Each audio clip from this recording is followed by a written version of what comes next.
হে তোরা ইন তো না দা ছবি উঠে নাকছ গরু দশ না কিবা করে নাকছে যা ইন তো না দা দা ইন তো না দা ছবি উঠা সেটাই গরু দশ না কিবা করে নাকছে। হ্যালো গাইস, ঈদ মানে খুশি, ঈদ মানে আনন্দ, কিন্তু কুরবানির গরুর মনে কি চলছে আসুন জেনে নিই সেই কুরবানির গরু কালামানিকের কষ্টের কাহিনী। চলুন গাইস। তো মিস্টার কালামানিক, এই মিয়া আমার একটু দম নিতে দেন। টিকটক রিল আর সেলফি চাপে আমার জীবনটা বরবাদ হয়ে গেছে গা। তোরা যা কর তাড়াতাড়ি কর, গরুর গলা আমার পেশার উঠছে। তো মিস্টার কালামানিক, আপনার জীবন বরবাদ হয়ে গেছে সেই বরবাদ সিনেমা নায়কের মতো। তা আপনি ডাক্স নেন, ডাক্স দিমু দেন, পাও দেন ডাক্স দেই, পাও দেন ডাক্স দেই, ডাক্স দিমু না।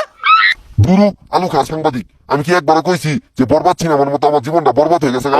আমার জীবনটা তো বরবাদ হয়ে গেছে গা টিকটক রিল আর সেলফি চাপে। ও মিস্টার কালামানিক, আমি আরো ভাবছিলাম আপনি বোধ বরবাদ সিনেমার মতো বরবাদ হয়ে গেছেন গা।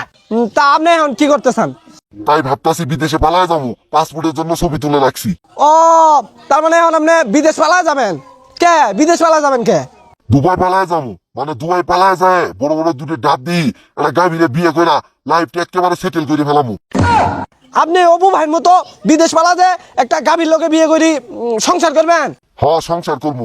ও তার মানে অবু ভাইয়ের মতো আপনিও ওই গাভীর দুধ বেচবেন না? হ দুধ বেচমু।